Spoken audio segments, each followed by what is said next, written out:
1절부터 2절까지 보겠습니다.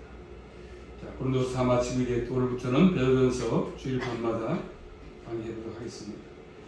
베드로전서 1장 1절부터 2절까지 보겠습니다. 신약성경 377면 베드로전서 1장 1절 2절 같이 받겠습니다. 시작.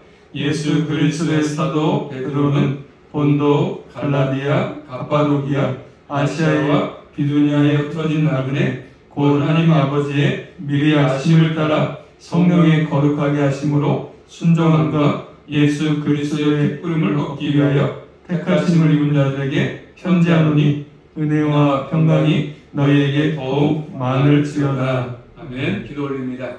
하나님 감사합니다. 날마다 저희들 순간순간 매 순간마다 주님께서 보호하셔서 은혜 가운데 살게 하신 아버지 감사합니다. 오늘 밤도 저를 사랑하시기에 또 귀한 전에 불러주심을 감사합니다. 이 한밤은 또 말씀을 통해서 저희들 아버지 또 우리의 신앙생활 올바르게 또 원하시는 대로 할 수만 있도록 도와주시고 말씀을 들음으로 믿음이 성장하며 또 늘 주님과 교제 가운데 떨어지지 않게 도와주셔서 끝까지 믿음의 삶을 이어갈 수 있도록 달려갈 수 있도록 힘주시고 능력권대로 충만하게 허락하여 주시옵소서. 나오지 못한 식구들 기억하시고 더욱더 믿음을 부어주심으로 이 말씀을 맞아서 모이기를 피하지 않도록 더 믿음과 은혜로 충만하게 허락하여 주시옵소서. 예수 그리스도 이름으로 감사하며 기도 올리옵나이다.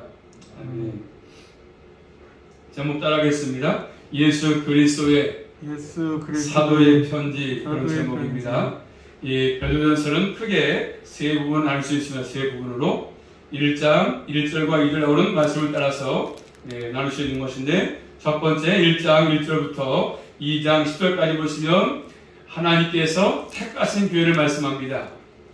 하나님이 택하신 교회. 그 다음에 2장 11절부터 3장 22절까지는 이 세상에서 나그네된 교회를 말씀합니다. 나그네된 교회. 그 다음에 마지막 4장 1절부터 5장 11절까지는 흩어진 교회를 말씀합니다. 흩어진 교회.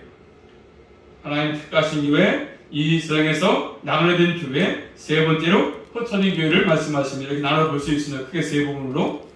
자, 첫 번째로 본 말씀 보니까, 자, 베드로전서 보내는 자 나오죠? 보내는 자. 누가 보냈습니까? 누가 보냈죠? 베드로 사도 베드로입니다. 자, 이 베드로된 말씀이, 자, 한번 볼까요? 사도행전 가서 보시면, 사도행전 4장 가서 보시면, 자, 이 베드로라는 인식이 어떻게 나오냐면, 베드로, 그 사람, 어떤 인물이냐면, 베드로 사도, 자, 사도행전 4장 13절 말씀 보니까, 자, 편지를 보냈던 베드로 사도 보내는 자인데, 이 베드로는 인식이 어떠냐면, 사도행전 4장 13절입니다. 사도행전 4장 13절 말씀, 시작. 저희가 베드로와 요한이 기탄 없이 말함을 보고 그 본래 학문 없는 범인으로 알았다가 이상히 여기며 또 그 전에 예수와 함께 있던 줄도 알고. 아멘. 자, 뭐라고 말씀하죠? 베드로 갔다가 베드로는 무식하다, 학문이 없는 범인으로 알았다고 말씀을 하셨으니까 학문이 없다 이렇게 알고 있어요. 베드로 사도. 무식한 사람, 학문이 없다, 배우지 못했다 그런 것이죠. 알았다가 또 이상히 여기면서 또 전에 예수와 함께 있던 줄도 알고 있습니다. 그 다음 이제 사람들은 결국 베드로가 학문이 없는 범인을 알았습니다. 범인으로. 어떠한 전문적인 납비 교육 같은 것을 받은 사람이 아니었습니다. 우리 시대 말로 하면 베드로는 먼저 인류 대학을 공부하지 않은 사람입니다. 인류 대학을 나오지 못했습니다. 그렇기 때문에 그는 학문이 없는 자로 불렸습니다. 학문이 없는 자, 배우지 못한 자로 불렸습니다. 그렇지만 베드로는 뭐죠? 좋은 대학은 못 나왔지만 예수 그리스도 대학에 따지면 쉽게 말하면 예수 그리스도의 대학을 나왔습니다. 주님과 함께 했거든요. 그래서 예수님과 함께 훈련도 받았고, 그래서 함께 주님과 교제를 나누었고, 예수님의 삶을 친히 봤고, 말씀을 들었고, 예수님과 함께 하면서 제자로서의 삶을 배웠습니다. 좋은 대학은 못 나왔지만 늘 주님과 함께 하면서 예수님의 삶을 받고 모든 것들을 친히 봤고 들었고 배웠습니다. 그렇기 때문에 그 누구보다 탁월하게 주님의 말씀을, 메시지를 전할 수 있는 그런 삶이었습니다.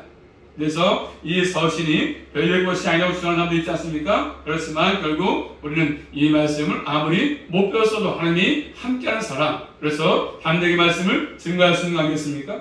그래서 오늘 베드로 사도를 뭐라고 얘기합니까? 다시는 1절 말씀 볼까? 1절 말씀 다 같이 볼까? 1절 말씀 시작. 예수 그리스도의 사도 베드로 본도 갈라디아 갑바도기아 아시아의 비두니아에 흩어진 나그네. 자, 베드로 뭐라고 얘기해? 자신을 나는 예수 그리스도의 사도다. 1절에 예수 그리스도의 사도라고 얘기합니다. 자신을 예수 그리스도와 관련해서 얘기하고 소개하고 있습니다. 자, 베드로 사도 그의 사도 직분은 계승되지 않습니다. 다 끝나기 때문에 지금 사도가 없지 않습니까? 사도 직분을 가진 사람은 예수 그리스도의 부활을 목표한 사람이기 때문에 부활을 목표하지 않았으면 사도가 될 수 없지 않습니까?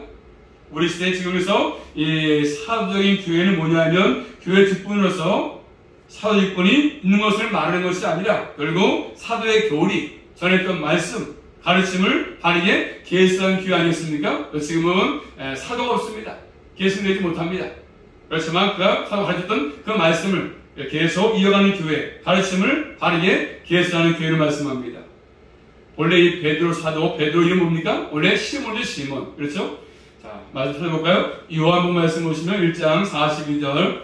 예, 본래 베드로 이름은 시몬인데, 시몬 베드로. 베드로 이름은 시몬인데, 자, 안드레가 예수님께로 베드로를 전도해가지고 인도하지 않습니까? 인도했는데, 그때 예수님께서 하신 말씀인데, 요한복음 1장 42절 말씀, 요한복음 1장 42절입니다. 시작. 데리고 예수께로 오니 예수께서 보시고 가라사대 내가 요한의 아들 시몬이니 장차 게바라 하리라 하시니라. 게바는 번역하면 베드로라. 그렇죠? 원래 이름은 뭐였습니까? 예, 시몬이요, 시몬. 게바는 아람어 이름이죠. 베드로는 헬라어 이름입니다. 그 당시에 베드로는 직업이 어부였지 않습니까? 고기를 탐사인이었습니다. 가장 남들이 중요시 여기지 않는 직업이죠. 천한 직업에서 천한 직업. 그런데 그런 베드로를 보시는 분이 뭐라고 말씀하세요? 장차 개발을 하리라. 장차. 지금은 아니지만 장차 개발을 할 것이다. 뭐라고 할 것이다. 이 말씀하지 않습니까? 현재는 그렇지 않지만 장차는 그렇게 되도록 하겠다는 뜻이지 않습니까? 그러니 그 삶을 예수님께 맡기고 따라오라고 말씀하십니다. 그 부르심에 대해서 베드로는 순종합니다. 예수 그리스도의 말씀대로 예수님께서는 베드로를 갖다가 변화시켜서 교회에 반성되도록 하시지 않습니까? 그런 베드로였지만, 그래서 원래는 시몬이었지만 하나님께서 그를 따라오게 하셔가지고 그를 변화시켜서 교회 반석이 되도록 하십니다. 그래서 예수 그리스도와 관련된 삶을 사도록 바꾸십니다. 베드로가 가진 자신을 그래서 그리스도와 관련해서 자신을 소개할 때 나는 그리스도의 사도다. 여기 지금 1절에 소개하지 않습니까? 그 이유를 말씀합니다. 자, 우리 시대 마찬가지요. 예수님이 나를 부를 때, 많은 사람 가운데 나를 부를 때, 여러 개인을 부를 때마다 마찬가지입니다. 너를 부를 때 현재 모습만 보고 부르지 않습니다. 자, 시몬 베드로처럼 장차 어떻게 될 것을 아시고 장차 어떻게 될 것을 아시고 부르시는 겁니다. 예수님께서 우리를 부르실 때 장차 어떻게 하겠다고 계획 가지고 부르시는 것들입니다. 근데 문제는 그런 앞에서 자신의 삶을 드리는 순종이 있느냐 하는 것이죠. 주는 부를 때 다 알고 부르기 때문에 장차 불러서 장차 어떻게 하겠다는 계획이 있지 않습니까? 우리에게. 그래서 항상 우리는 예수 그리스도 관련해서 살고 있는 것이 참 중요합니다. 그러므로 우리 모두 항상 교회 지체로서 하나님 나를 부르신 목적이 뭘까?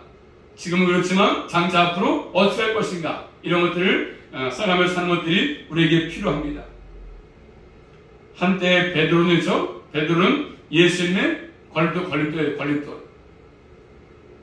예수님께서 베드로에게 하신 말씀처럼 베드로가 주는 말씀을 주는 그리스도 살아계신 하나님의 아들입니다.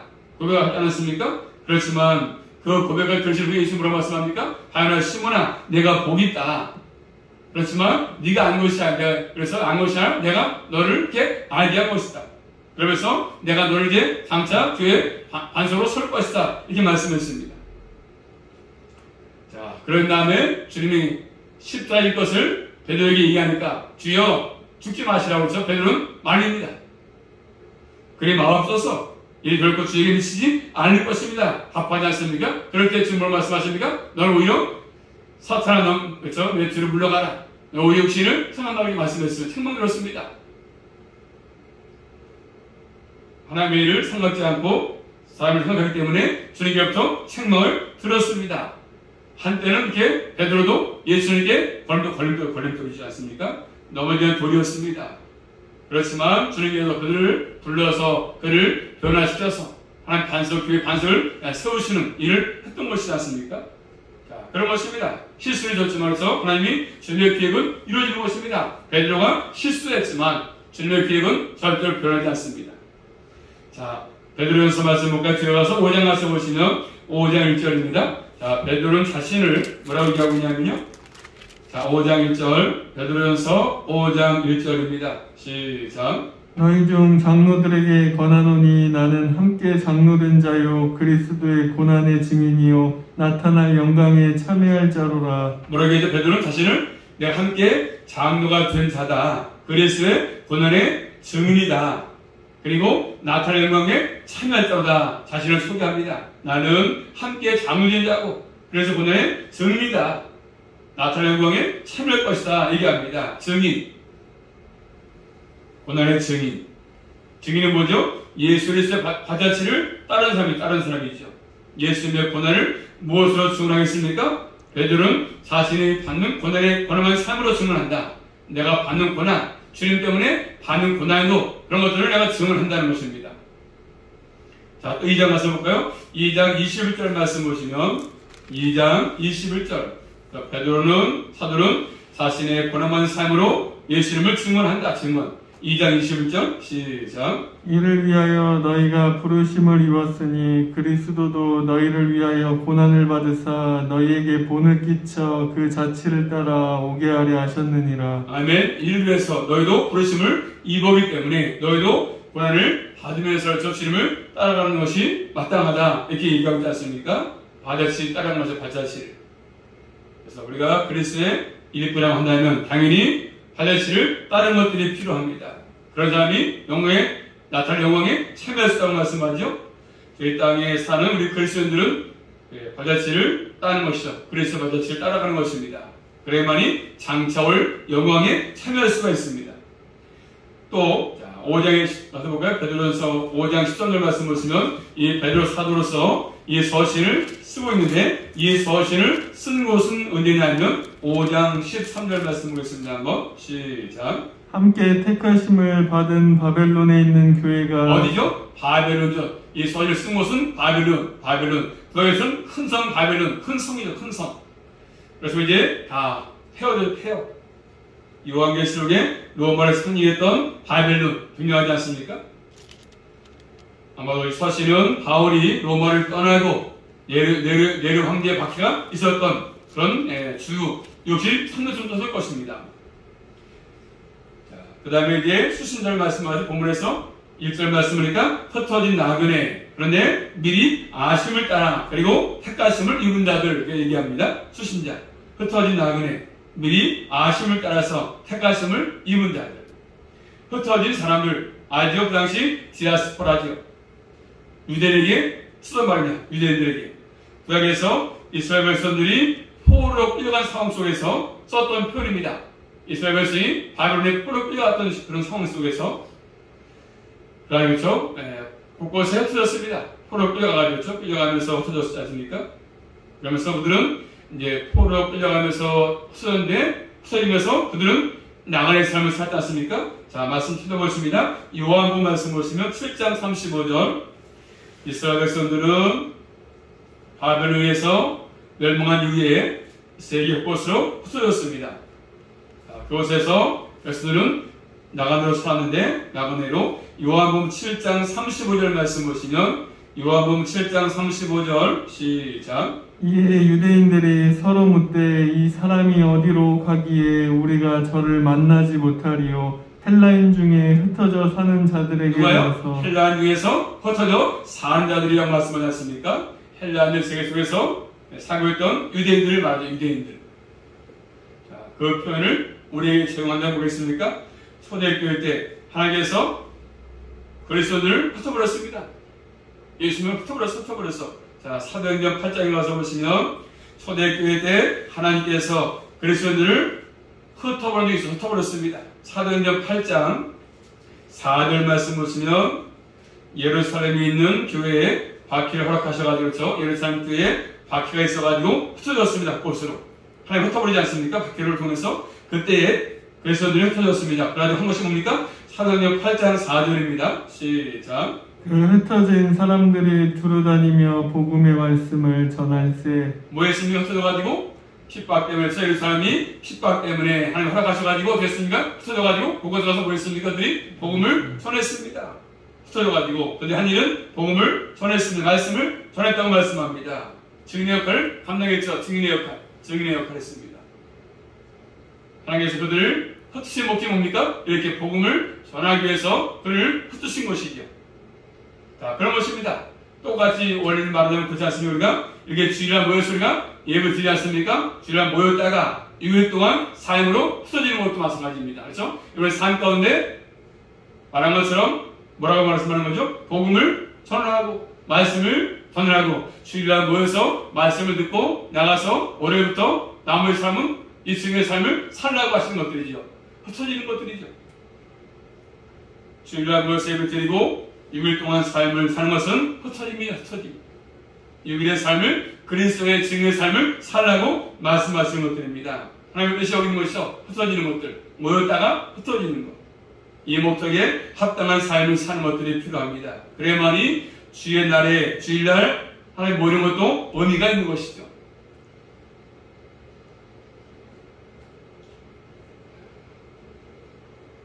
그 다음에 또 본 말씀 보시면 수신지역이 어디입니까? 1장 1절 말씀 보시면 본도, 갈라디아, 갑바도기아, 아시아와 빌리냐입니다. 수신지역이. 자, 현재 이거 말하면 현 터키 지역, 터키 나라는 터키 지역이죠. 본도, 갑바도기아, 아시아에 사는 유대인들. 이들은 오순절날 예루살렘에 와서 베드로가 설교할 때 그 말을 들었거든요. 베드로 설교를 들었습니다. 자, 사도행전 말씀 볼까요? 2장 9절.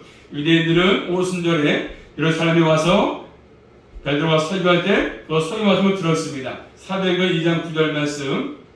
사도행전 2장 9절이요. 시작. 우리는 바데인가 메델인가 엘림인가 또 메소포타미아 유대와 가보도기아 본도와 아시아. 그렇죠. 그들이 설교 듣고 이제 돌아가서 복음의 씨앗을 뿌렸습니다. 그 지역들은 모두가 세속 문화이기 때문에 로마의 신들을 숨겼습니다. 세상 방식대로 삶을 살았습니다. 자, 그런 것처럼 항상 예수 믿는 이들 뭐죠? 우리는 항상 우리 지역이 뭡니까? 주의가 항상 우상들이 많지 않습니까? 우상들이 많고 세속 문화가 풍성합니다. 우리의 삶 주변에는. 이런 세상 한가운데에서 우리는 이용을 하는 것이 많지 않습니까?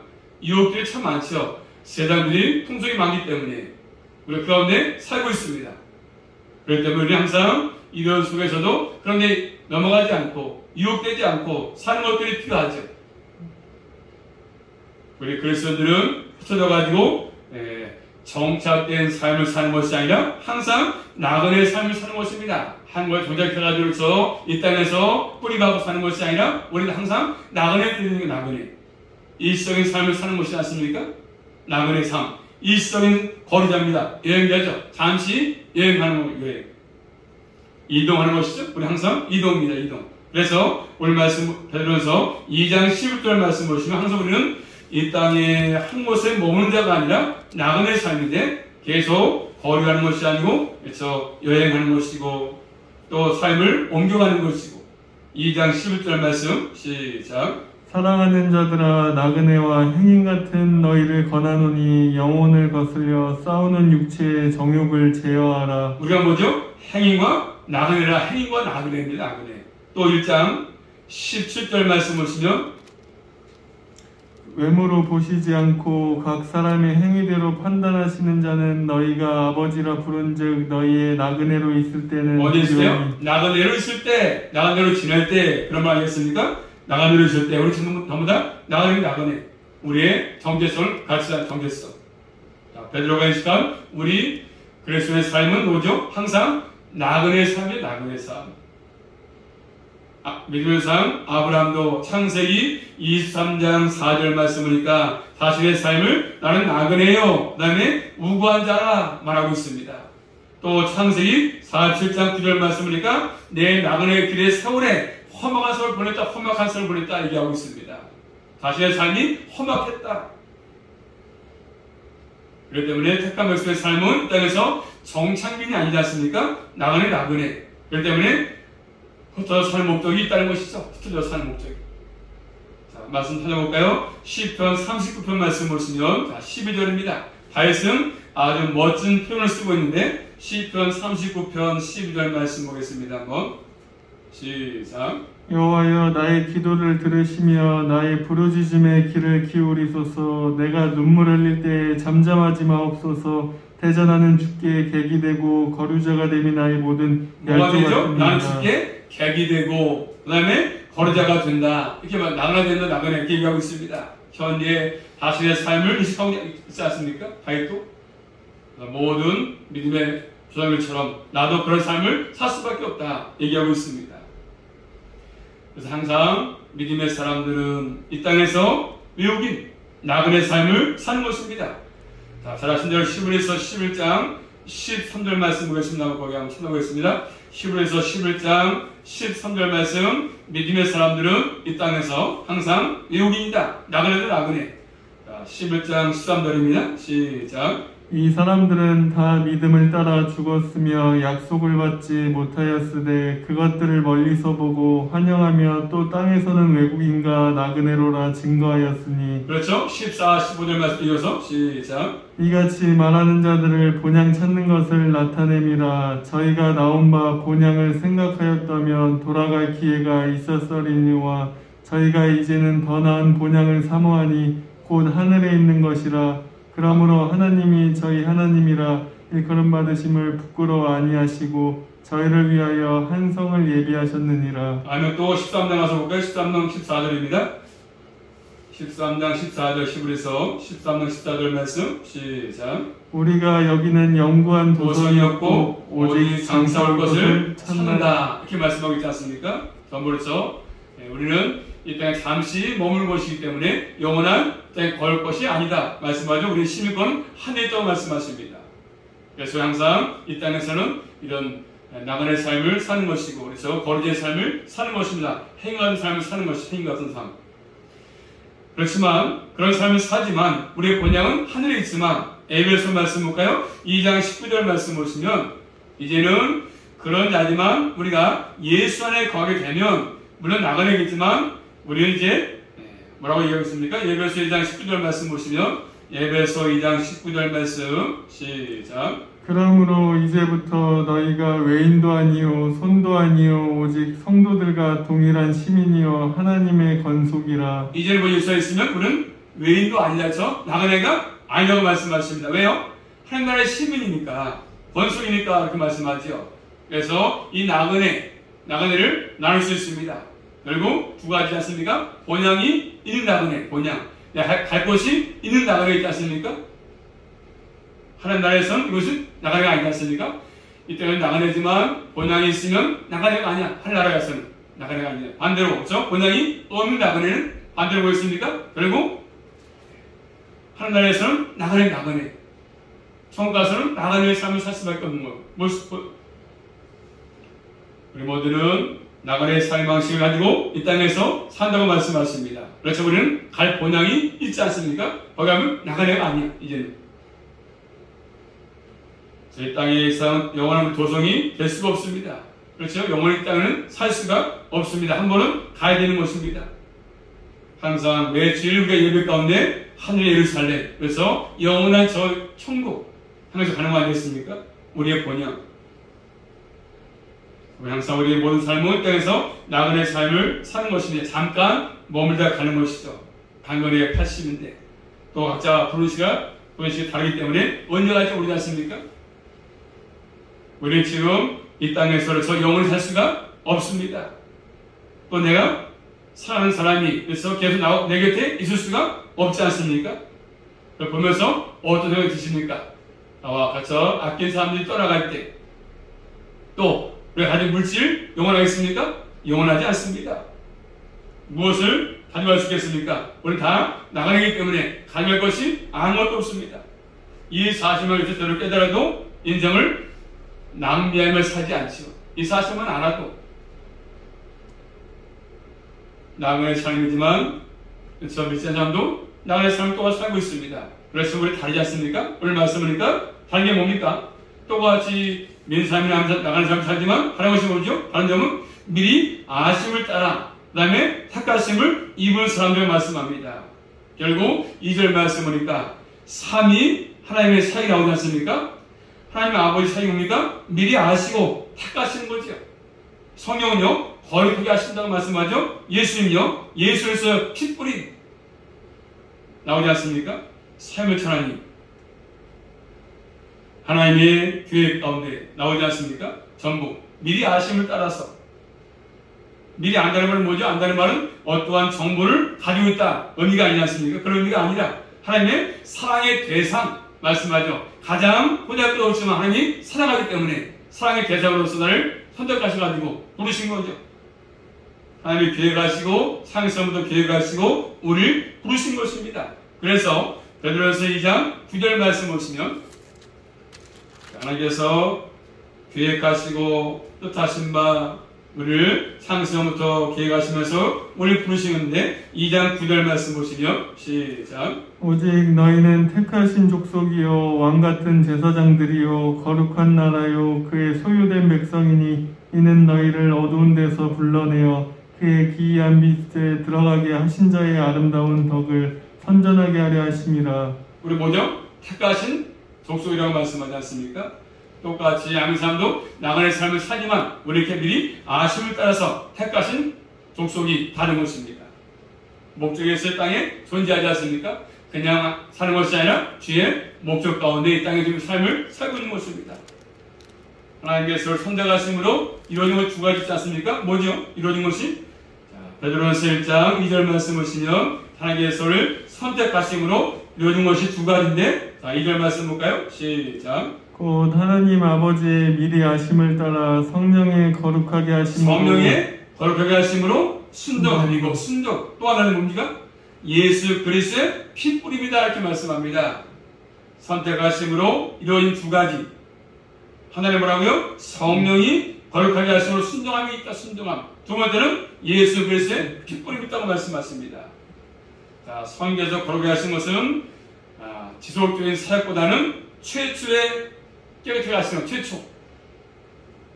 자, 하나님께서 항상 내 안에 계시면서 점진적으로 예수 그리스도를 닮아가게 하는 것이지 않습니까?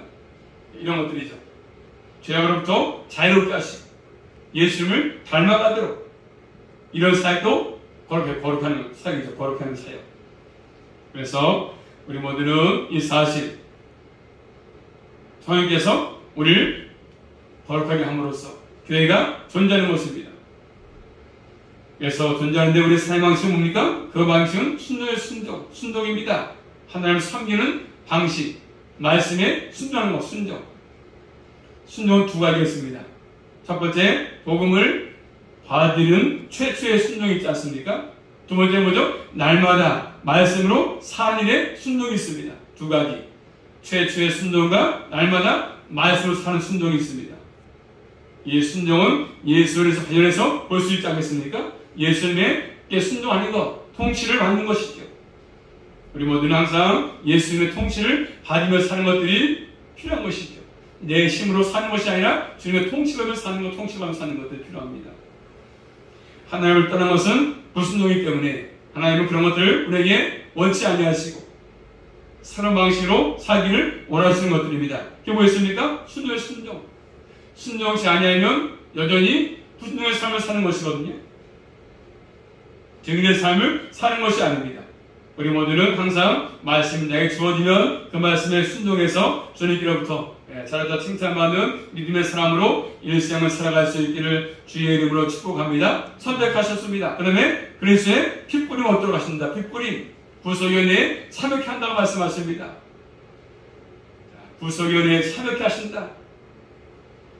자, 구약에서 피 뿌림이 있습니다. 여러 가지 내용이 있거든요. 피 뿌릴 때 언제 뿌리겠습니까? 구약에 한번 찾아보겠습니다. 레위기 4장 가서 보시면 구약에서 이 피 뿌림은 여러 가지 내용으로 나오고 있습니다.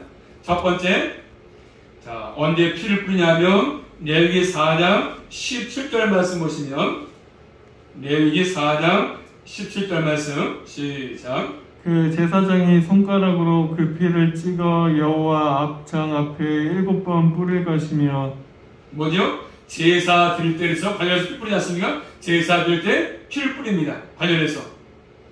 또 두 번째, 출애굽기 29장 20절 말씀 보시면 구약의 제사장을 임명할 때, 자, 출애굽기 29장 21절 제사 드릴 때 피를 뿌리고 제사장을 임명할 때, 세울 때 피를 뿌립니다. 출애굽기 29장 21절 말씀 시작. 단 위에 피와 간유를 취하여 아론과 그 옷과 그 아들들과 그 아들들의 옷에 뿌리라. 그렇죠. 제사장을 임명할 때 피를 뿌렸습니다. 또 세 번째는 레위기 14장 가서 보시면 나병, 그렇죠? 불치병이지 않습니까? 나병을 정결할 때 피를 뿌립니다. 레위기 14장 6절 7절 말씀 보십니다. 한번 레위기 14장 6절 7절 말씀 시작. 다른 새는 산대로 취하여 백항목과 홍색실과 우슬초와 함께 가져다가 흐르는 물 위에 잡은 새 피를 찍어 문든 병에서 정결함을 받은 자에게 7번 뿌려 정하다 하고. 그렇죠? 네, 나병, 그렇죠? 피를 뿌려가지고 정결케 했을 때 피를 뿌렸습니다. 네 번째 뭐겠습니까? 바로 신의 선언, 신의 언약이죠. 자, 출애굽기 24장 보시면 신의 선언 언약, 출애굽기 24장 5절로 8절 말씀 보시면, 자, 아신 대로 저 모세가 봤던 그 신의 선언 언약, 출애굽기 24장 5절로 8절 말씀 보십니다. 한번 시작. 이스라엘 자손의 청년들을 보내어 번제와 소로 화목제로 여호와께 드리게 하고 모세가 피를 취하여 반은 열어 양푼에 담고 반은 단에 뿌리고 언약서를 가져 백성에게 낭독하여 들리매 그들이 가로되 여호와의 모든 말씀이 우리가 준행하리이다. 그렇죠? 나오죠? 신의 산 언약이 나오지 않습니까? 자, 신의 산에서 언약을 맺을 때 피를 뿌렸습니다. 그렇기 때문에 이 말씀은 예수 그리스도의 피 뿌림 관계를 통해서 결국 그리스도인들은 그렇게 그런 삶을 사는 게 필요하다. 예수의 피와 관계에서 사는 삶이 필요하다고 말씀하십니다.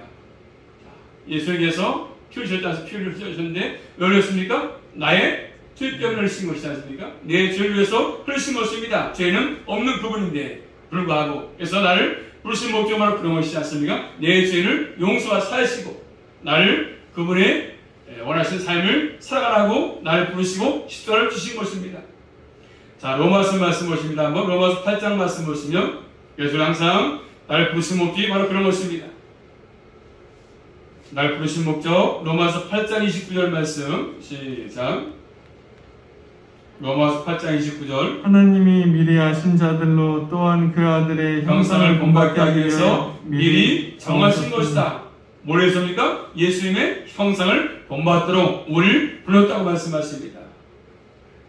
그래서 우리는 이 땅에서 나그네의 삶을 살고 있지만 예수의 피로 구속을 받은 사람이기 때문에 그 목적을 해서 살고 있음을 잊지 말라고 말씀하죠.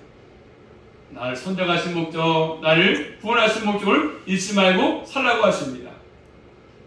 내가 그리스도를 택한 것이 아니고 주님 나를 택했기 때문에 그래서 사실 잊지 말고 살라고 말씀하십니다. 그런 존재이기 때문에 귀한 존재인 것을 말씀합니다. 자, 그러면서 바울은 베드로 사도는 뭐라 말씀합니까? 마지막으로 인사하면서 2절 말씀 다시 본문한 2절입니다. 시작. 곧 하나님 아버지의 미래하심을 따라 성령의 거룩하게 하심으로 순종함과 예수 그리스도의 피 뿌림을 얻기 위하여 택하심을 입은 자들에게 편지하노니 은혜와 평강이 너희에게 더욱 많을지어다. 자, 편지시면서 뭐 인사하죠? 인사하지 않습니까? 은혜와 평강이 있어 히브리적 인사인데 히브리식 인사인데 은혜와 평강이 너희에게 더욱더 많을지어다 이렇게 말씀합니다. 이 말씀이니까 그렇죠? 아론의 축복 나오죠. 아론의 축복, 아론. 자, 민수기 말씀 보십니다. 6장 가서 보시면 자, 베드로 사도도 은혜와 평강이 너희 더욱더 많을지어다 했던 것처럼 자, 구약의 아론의 축복이 나오는데 민수기 6장 25절 26절 말씀 보십니다. 한번 시작. 여호와는 그 얼굴로 내게 비추사 은혜를 보시기를 원하며 여호와는 그 얼굴을 내게 향하여 드사 평안하시기를 원한다. 아론의 축복 아닙니까? 또 한군데 다윗도 축복했습니다. 다윗. 자, 사무엘하 2장 가서 보시면 사무엘하 2장 6절 말씀 보시면 아론도 평강을 빌었고 은혜를 빌었고 축복 복을 빌었고 다윗도 마찬가지였습니다. 사무엘하 2장 6절 말씀 보시면 사무엘하 2장 6절 시작. 너희가 이 일을 하였으니 이제 여호와께서 은혜와 진리로 너희에게 베푸시기를 원한다. 이렇게 말씀하고 있습니다. 자, 베드로 사도는 이미 하나님께로부터 받은 은혜가 있지만 더욱더 많아지기를 원하고 있지 않습니까? 더욱더 많을지어다 하고 있습니다. 더욱더 풍성하기를 바라고 있지 않습니까? 그리고 자라기를 바라고 있습니다. 은혜가 풍성해지고 자라기를 바라고 있는 것이지 않습니까? 그러므로 성경은 항상 주님의 은혜와 평강이 함께하는 게 중요합니다. 은혜가 있으면요, 은혜가 있으면 평강도 함께, 평강도 함께 더 풍성해지는 것이 필요한 풍성해지는 것들이에요. 항상 성도의 신앙을 바로 세우고 성도가 은혜 받고 있어 더욱더 모든 것들이 풍성하고 평강도 함께하고 이런 것들이 필요합니다. 은혜는 선물이니까. 은혜도 필요하고 평강도 우리에게 필요합니다. 평강, 주님께로부터 우리에게 오는 것이지 않습니까? 그래서 에베소 2장 14절 말씀이니까 그는 우리의 화평이신지라. 누가요? 주님이 우리의 화평이십니다. 주님께로부터 오는 것이죠. 은혜와 평강이 다 주님께 오는 것입니다. 그래서 교회에서 은혜 받았으면 이 평강을 깨면 안 되지 않습니까? 평강을 깨한다면 은혜 받은 것이 아닙니다. 이 점을 우리가 조심할 필요가 있는 거 아니겠습니까? 진정은혜는 평강과 함께 세워가는 것입니다. 그만큼 삶이 넓어지고 모든 것들이 넓어지는 것이지 않습니까? 자, 어쨌든 오늘 말씀에서 주요 메시지가 뭐겠습니까? 사도가 강조하는 것이 뭐겠습니까? 결국 너희들이 이 땅에 살면서 나그네 삶을 살지만 2절 말씀 2장 가서 보시면 자, 베드로 사도가 우리에게 주는 메시지가 뭐냐면 핵심 포인트가 뭐냐 하면 자, 2장 20절 말씀 보십니다. 한번 시작. 매를 맞고 참으면 무슨 칭찬이 있으리요 오직 선을 행함으로 고난을 받고 참으면 이는 하나님 앞에 아름다우니라. 자, 너희가 매를 맞지 말아라. 그래서 너희에게 고난이 오기 전에 믿음을 견고하게 해라. 그런 메시지입니다. 고난이 오기 전에 믿음을 견고하게 해라. 그런 게 있는 것이죠. 또 이 21절 말씀 보시면 자, 2장 21절 시작. 이를 위하여 너희가 부르심을 입었으니 그리스도도 너희를 위하여 고난을 받으사 너희에게 본을 끼쳐 그 자치를 따라 오게 하려 하셨느니라. 뭘 말씀하죠? 그리스도의 고난을 받으심을 말씀하셨습니까? 예수님도 고난 받았다. 그러면서 그 자치를 따라오게 하는 것이다. 거기 목적이 있다. 그래서 그 고난을 위해서 불렀다고 말씀하죠. 또 3장 가서 보시면 3장 14절 자, 선을 행함으로 고난받고 참으면 하나님께서 아름다운데 그래서 고난을 받으신 것을 말씀하시면서 자치를 따라오라. 그러면서 고난을 위해서 부르셨는데 3장 14절 말씀 보시면 시작. 그러나 의를 위하여 고난을 받으면 복 있는 자니 뭐 있습니까? 의를 위해서 고난 받으면 복이 있다고 말씀하죠. 또 3장 17절 말씀 보시면 선을 행함으로 고난받는 것이 하나님의 뜻일진데 선을 행함으로 고난받는 것이 하나님의 뜻이다. 얘기하고 있습니다. 또 4장 13절 말씀 보시면 고난에 참여한 것으로 즐거워하라 말씀하시고 14절 말씀 너희가 그리스도 이름으로 욕을 받으면 복 있는 자로다. 자, 처음 그렇죠? 고난을 받으면 다 욕이 있다. 고난을 통해서 복이 있다. 이렇게 말씀하지 않습니까? 하나님 뜻이다. 이렇게 말씀합니다. 고난 계속 말씀합니다. 그렇기 때문에 그래서 때문에 결국 예수 믿게 되면 이렇게 주님처럼 예수님처럼 뭐가 있습니까? 우리에게 고난이 올 수 있다. 고난이 있다. 고난을 예상해라. 그냥 아무 일도 없이 편안한 것이 아니라 고난이 있다. 고난 예상해라. 그래서 믿음을 견고하게 하라. 그래야만이 넘어지지 않는다. 그런 것이죠. 고난이 있지만 믿음이 있으면 넘어지지 않는다는 것입니다. 또 1장 15절 16절 말씀 보시면 시작. 오직 너희를 부르신 거룩한 자처럼 너희도 모든 행실에 거룩한 자가 되라. 기록되었으니 내가 거룩하니 너희도 거룩할지니라. 이렇게 말씀하지 않습니까? 자, 그러면서 바로 거기 1장 14절 말씀 보시면 너희가 순종하는 자식처럼 이전 알지 못할 때 쫓던 너희 사욕을 본받지 말라. 뭐죠? 이전에 알지 못할 때의 삶을 살지 말라. 예전에 뭐죠? 몰라서 우리 살았지만 이제는 그런 삶을 살지 말아라. 예전에는 그런 삶을 살았지만 그런 삶을 이제 살지 말아라. 그런 것입니다. 그게 뭐였습니까? 다시 4장 가서 보시면 자, 이전에 알지 못할 때의 삶을 뭐냐 하면 예수님을 알지 못할 때 만나지 못했을 때 삶이 뭡니까? 4장 3절 4절 말씀 시작. 너희가 음란과 정욕과 술취함과 방탕과 연락과 무법한 우상 숭배를 하여 이방인의 뜻을 쫓아 행한 것이 지나갈 때가 족하도다. 뭐죠? 음란, 그렇죠? 정욕, 술 취하는 거, 방탕한 거, 연락하는 거, 우상 숭배하는 거, 이런 삶을 이제 살지 말라고 말씀하십니다. 그렇지 않습니까? 그러면서 그들과 너희를 구별해라. 그들은 이런 삶을 살지만 너희는 이제 안 된다. 그런 삶을 성산하고 이제 새로운 삶을 살라고 말씀하십니다. 그러면서 참된 예수님의 증인의 삶을 살라고 말씀하죠. 이전에 거 다 이제 지나갔으니까 그런 삶을 살지 말고 이제 새로운 삶을 살라. 믿음의 삶을 살라고 하는 것입니다. 거룩한 삶을 살라는 것이지 않습니까? 그래서 항상 우리의 소망이 어디 있습니까? 자, 다시 1장 3절 말씀 보십니다. 한번 시작. 찬송하리로다. 우리 주 예수 그리스도의 아버지 하나님이 그 많으신 긍휼대로 예수의 그리스도의 죽은 자 가운데서 부활하심으로 말미암아 우리를 거듭나게 하사 산 소망이 있게 하시며. 뭐가 있습니까? 산 소망이 있으니까. 그래서 우리는 그런 삶을 살라고 말씀하죠. 산 소망, 죽은 소망이 산 소망이 사면서. 자, 오늘 1절과 2절을 통해서 여러 사도의 이것들을 우리에게 기원하고 있습니다. 아무쪼록 우리 모두는 은혜와 평강이 넘쳐서 남은 생도 고난이 갈지라도 믿음을 가지고 굳건하게 거룩한 삶을 계속 이어갈 수 있기를 주님의 이름으로 축복합니다. 기도하겠습니다. 살아계신 아버지 감사합니다. 오늘도 첫 시간을 통해서 이 베드로전서를 아버지 공부하게 됩니다. 아무나 저희들 말씀 가운데 또 잘 깨닫게 하시고 이 말씀이 영혼의 형식이 되게 하셔서 이 험한 세상 살 때마다 나가는 삶을 살 때마다 넘어지지 않게 하시고 흔들리지 않게 도와주시고 믿음있게 서서 끝까지 주님을 잘 따라갈 수만 있도록 함께 해주시고 믿음으로 승리할 수만 있도록 인도하여 주시옵소서. 주님과 멀리하지 않게 하시고 가까이 하게 하시며 말씀을 사모할 수만 있도록 함께하여 주시고 한두 한도 흩어짐의 삶을 살아갈 수 있도록 또는 주님을 증거할 수 있도록 인도하여 주시옵소서. 예수 그리스도 이름으로 감사하며 기도 올리옵나이다. 아멘.